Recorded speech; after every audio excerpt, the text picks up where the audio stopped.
following video is brought to you by HyperEpics, a bold new anthology series that offers diverse and exciting comic book stories online and soon in print form. Each story is packed with stunning artwork, memorable characters, and captivating stories, quickly becoming a go-to destination for readers worldwide. You can find them online at hyperepics.com. And if you're interested in advertising here on World Class Bullshitters, contact us, worldclassbs@mail.com, and get your product in front of hundreds of thousands of people each month. The following is a World Class Bullshitters exclusive.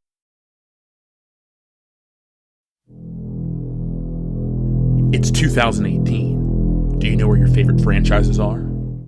Probably in the toilet. If you're like me and aware of the cultural terrorism taking place in entertainment, you're aware that your favorite entertainment is headed down the wrong path, and it can't be saved from it.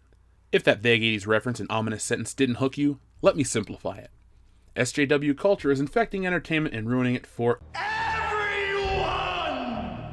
I first put on the glasses in 2014 when Gamergate was taking place. It's a mythical tale that transcends time, and if you're not aware of what it was and how it impacts entertainment sucking these days, well, look it up, but don't trust Wikipedia. Look elsewhere. Fast forward 4 years and another Gate controversy is going strong. Geekergate. Over on a website called Disney Star Wars is Dumb, Deconstructing the Deconstruction of the Star Wars Franchise, a really interesting article titled The Phases of a Geekergate appeared. Besides mentioning our fabulous show, the article gives a great list of the phases of Geekergate. I'm going to be showing you the list and how it pertains to Star Wars. Pertaining, what it's meaning, regarding. Oh, what's it regarding? The phases of Geekergate. 1. SJW criticism. The IP is criticized by SJWs for being racist, sexist, misogynist, homophobic, and a smattering of other things. Point 1 is the hardest for me to understand because Star Wars was already a very inclusive entity. Men, women, aliens, hermaphrodites. Yeah, Jabba the Hutt was a hermaphrodite, and I say was because he was killed by a woman. A pretty awesome woman at that. Number 2, the IP is about to undergo a reboot, or reimagining, or remake, or whatever term is fashionable at the time. We can call point 2 The Force Awakens. That's what it was to the franchise, a poorly conceived remake of the original trilogy with lame characters. This was/is still intended to bring Star Wars to the next generation, but this time with a twist. Number 3, barnacling. SJWs barnacle themselves to the IP within its production and without in the fanbase, and start lecturing longtime fans. This happened during the build-up to The Force Awakens. Remember the backlash about Finn the Black Stormtrooper? Wasn't really much of one until the woke mafia, they're not even worthy being called the media, made it a thing. Then it got worse when the poster for The Force Awakens appeared with Finn holding a lightsaber. They made it about race. We loved Lando. A black Jedi wasn't controversial or new. Mama, what? Number 4, fan criticism. Longtime fans of the IP voiced legitimate criticisms of the new direction. This is where I came into the fight proper. I left the theater in 2015 and thought to myself, what the hell did I just watch? I hated everything I saw in The Force Awakens, yet I was surrounded by a bunch of smiling fools. How could they not see the blatant A New Hope ripoff, or the overpowered characters known as Mary's Rey?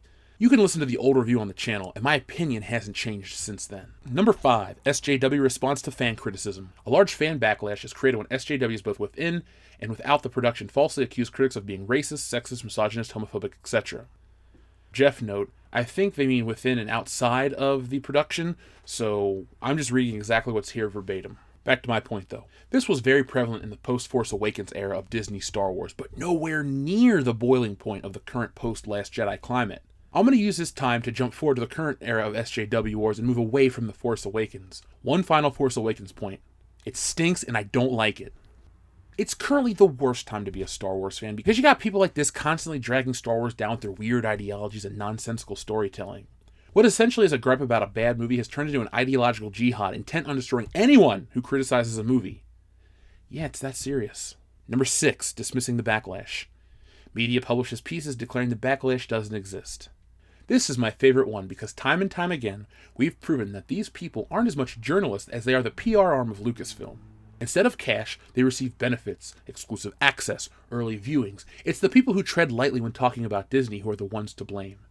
They're very open in their shilling. They cannot be trusted if they can't see. Did Ray Charles drive a car? I don't think so. Number 7, ignoring the backlash. Media publishes pieces instructing others to ignore the tiny vocal minority. This is closely tied with number 6.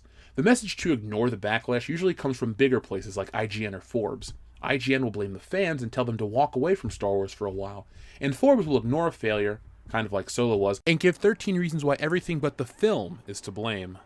Both are bad. Number 8, suppressing the backlash. Blogs and websites delete or otherwise redact critical comments and posts in discussion forums under the aegis of hate speech. This came into play last year when IMDb removed their message boards. It took away the ability to discuss a film in a positive or negative way, but the fact that the biggest site for movies took down our ability to discuss movies seems suspect. Netflix is doing this with the comment section / review portion of their website, all in an attempt to control the narrative and make sure that their content can't get buried by people who don't like it. It seems like this is a pretty interesting development. Maybe I should make a video about this. Number 9, backlash intensifies. As an inevitable side effect of suppression, backlashers seek out other venues to express their criticism, and some publish their own, growing the backlash exponentially. This is where we come in as a channel. We've been dissatisfied with Disney Star Wars since the beginning, and use this platform to express that. It's been very successful in that our voices have a far reach, and we're not alone in our distaste for Disney wars. The more they, Disney, push back, the more of us pop up. And you can see that the numbers don't lie. A lot of people know what's going on. Number 10, hate hoaxes and false flags. The rank and file SJW activists get heavily involved in shouting down critics and creating false flags and hate hoaxes in an effort to discredit critics. If we can jump back to the pre-Last Jedi era, it was rumored that Daisy Ridley was bullied off social media by hateful fans. Sound familiar? Well, turns out that it was all false, and Ridley herself confirmed that. You know they're desperate when they try the same shit twice. Number 11, IP failures. The IP starts to falter and fans drift away and sales plummet. Solo was the first commercial failure for the Star Wars franchise at the box office. The drama has been well documented for the better part of a year. Kathleen Kennedy fired Lord and Miller. Kathleen Kennedy ordered reshoots. Kathleen Kennedy brought on Ron Howard, and Kathleen Kennedy is responsible for the skyrocketing production costs. If only the box office matched. Number 12, damsel in distress. A female member of the production, it could also be a gay man, is granted victim status over a fishy event in order to deflect from the failures of the IP and shame critics into silence. Kelly Marie Tran. Her being bullied off Instagram came out at a convenient time. It helped draw away attention from Solo's massive failure. But before that, all the talk was Solo failed. Are the anthologies done? Who do we blame? Is Kathleen Kennedy done? Then Tran's story came out and the attention was focused on what terrible individuals the fans were for bullying her. It got racist. It got real ugly real quick. But Lucasfilm snuck away from the blame train unnoticed. Lucky them. I wouldn't be surprised if it comes out next year that Tran left Instagram because she had to sign an NDA, non-disclosure agreement, because she was about to begin production on episode 9. Oops. Their mistake. Number 13, desperate pleas for community management. White knights in the media will call for creative authorities to smack down the backlash and restore control to the narrative in response to the damsel in distress event. Media publishes multiple articles with the same talking points and buzzwords, such as toxic, in an effort to mischaracterize the fan base. Major news outlets report on the story and quote these think pieces as authoritative. We talked about this earlier with Ryan Johnson. This article appeared calling for Johnson to have emergency powers during wartime. Sounds a whole hell of a lot like Star Wars Episode 2. Life truly imitates art. Number 14, answering the call. And no, we're not talking about Ghostbusters 2016. Celebrities and creative cast and crew answer the media's call and make public statements admonishing critical fans, typically over false accusations.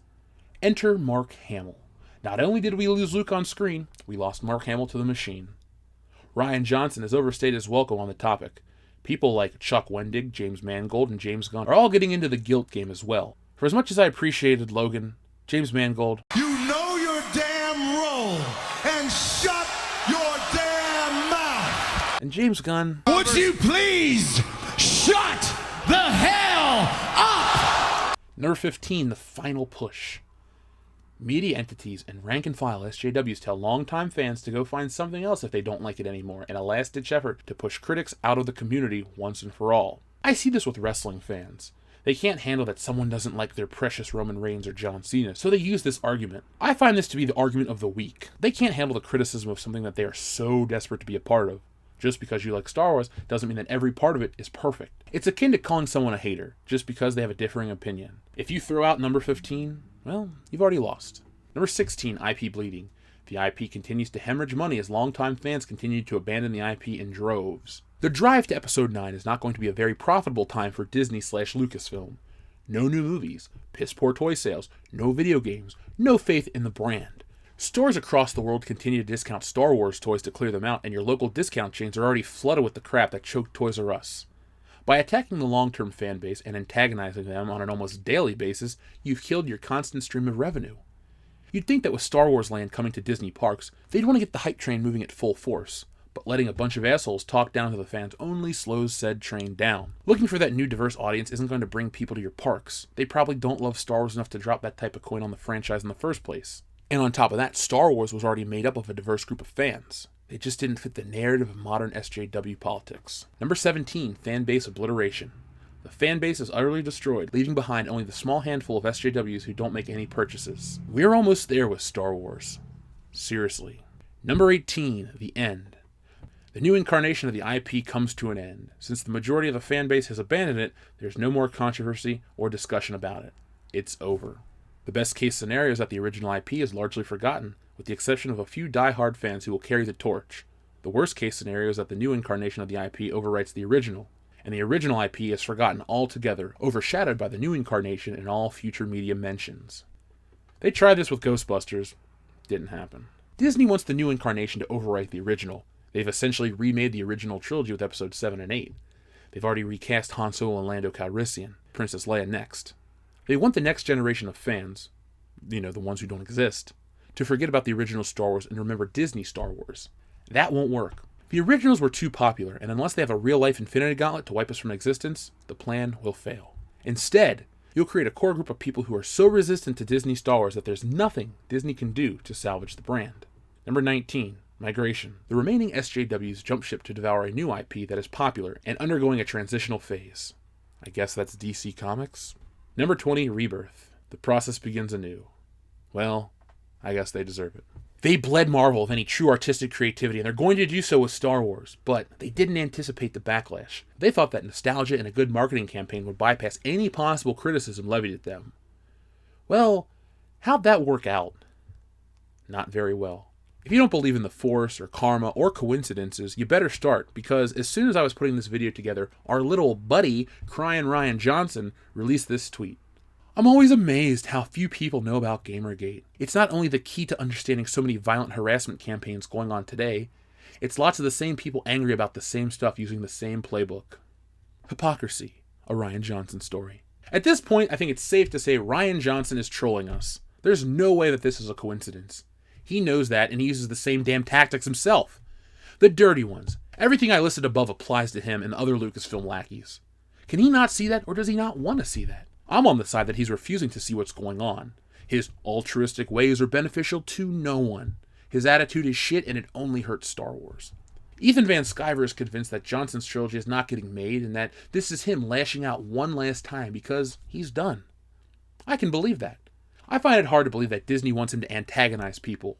Antagonize customers. If he makes more enemies than he already has, his trilogy is going to suffer more than it already will. Say what you want about Disney, but as a whole, it's a company that only cares about one thing. Money. And no matter what the woke mafia says or does, Disney will always be looking for a way to make more of it. Ryan Johnson's name is synonymous with antagonistic posturing. First man babies, now Gamergate. I wonder how long it will be until he uses that forbidden N-word. So do you see how hypocritical Ryan Johnson's statement truly is? Maybe you don't see it as hypocritical, but you definitely have to see it as stupid. Gamergate wasn't about hate, and neither is the fans against The Last Jedi. I can confidently say that the only thing truly hated out of all of this is The Last Jedi itself. No one hates Kelly Marie Tran. No one hates Daisy Ridley. Hell, no one truly hates Ryan Johnson and Kathleen Kennedy as individuals. People hate the crap they produce and their bullshit rhetoric and how it has infected Star Wars. People hate their poor PR moves, and people hate the spin and negativity lobbied at the fans. Their stupidity is met with hatred, not their humanity. Once they and the shill media and the woke mafia all realize that, well, hopefully the lies will stop. And then the fans won't be bombarded with hit pieces, and actors won't have to be used as sacrificial lambs for a cause that never belonged in Star Wars. So Ryan Johnson's tweet really brought back some memories of 2014, and I realized what a terrible time it was to be in the gaming community, because you were bombarded with all these crap, all these lies, all this terrible stuff. I just wanted to play video games and enjoy myself. I don't want these little think pieces to alter the games that I enjoy. I don't want these little think pieces to color an entire group of people as something bad. And now I don't want that with Star Wars. The movie sucks. I don't like it. I've given many reasons, but what I don't like more than the movie itself are lies and false facts, which are essentially lies. I just said it twice because English is very redundant. But what I hate is how the media is trying to get behind this stuff. You know, the media is very transparent when they do these things. They go where the money is. Well, the funny thing is, the money truly lies with consumer power. The consumers, the audience. For better or worse, we hold the power of what will succeed and what will fail. Now, you'll say, but The Last Jedi made $1.3 billion. Look how much less it made from The Force Awakens, which means not as many people came back. Then Solo failed. What's going to happen with Episode 9? Even if you take Solo out of the mix, Episode 9 probably going to make less than Episode 8. I know you'll say, but Empire made less than Return of the Jedi. Well, Empire left you on a cliffhanger. You were excited for what's next. This one, not so much. But I'm hard-pressed with it right now at Disney. Someone's just wet with anticipation to give Rian Johnson his next trilogy and let it go through all the way. Ask yourself this. How many times have movies been announced that have never come out? We can look at the Marvel movies that have been announced and never seen the light of day. Remember, Inhumans was supposed to be a film franchise. Then it was bumped down to a shitty ABC show, and now it's just gone. Rian Johnson's trilogy may have been announced as a trilogy. Then it'll get downgraded to a single film, and then nothing. And that's the best case scenario, folks. Worst case scenario, maybe the best case scenario for people that dislike Disney Star Wars, because they put out the trilogy, people don't go, it flops. Because of their hubris and ego, they continue to put out the rest of the trilogy, less people go, flops even harder. More egg on the face of Rian Johnson, Kathleen Kennedy, and anyone else who's allowed their stupidity to continue. So that's really it for today. This just really pissed me off. I can't believe that this guy's just so out of touch. He's got to be trolling us at this point. And if he is, bravo to you, Rian Johnson. And if you're not, could somebody just wake this dude up? I mean, remove his head from his ass and tell him what's going on, you know, what day it is, where we live, all that shit. Just somebody help out Rian Johnson. I think he's delusional. But as always, thank you for watching this video here on World Class Bullshitters. I always appreciate it. We put out content all the time, and we're not going to stop anytime soon. If you haven't had a chance, make sure you check out Good Morning Pop Culture every Tuesday through Friday morning, 7:45 a.m. Eastern Standard Time through 10 a.m. Eastern Standard Time. It's a lot of fun. We don't really talk much about Star Wars. We talk about everything. We talk about entertainment.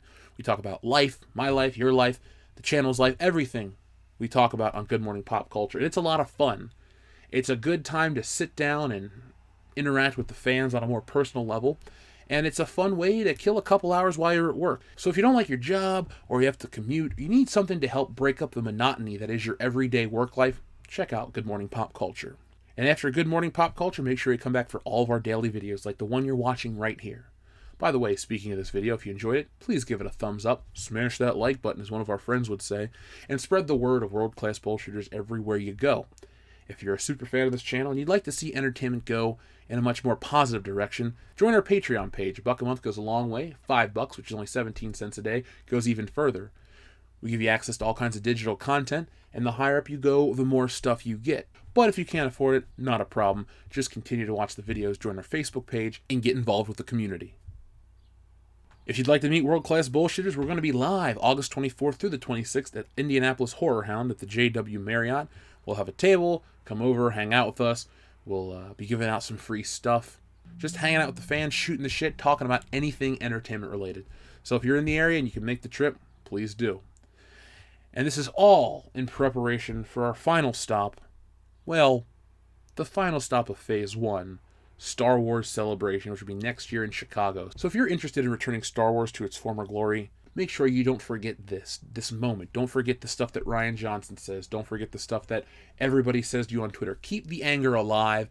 Remember The Last Jedi. Remember Solo. Remember all the shit that we've been hit with. And remember to hit them where it hurts with Episode 9. I'll be back later in the week with more content. And next time, I'm going to be discussing the convenient factor that Netflix is getting rid of its review system, as well as IMDb discontinuing their message board system. It's all a way to control the narrative and not let your voices be heard clearly. They've basically reduced you to a thumb up, a thumb down, and maybe a star. But you're more than that. You're a person, and you deserve to have the platform to truly articulate your displeasure with a film. But not to them. And that's what I'll be talking about next time.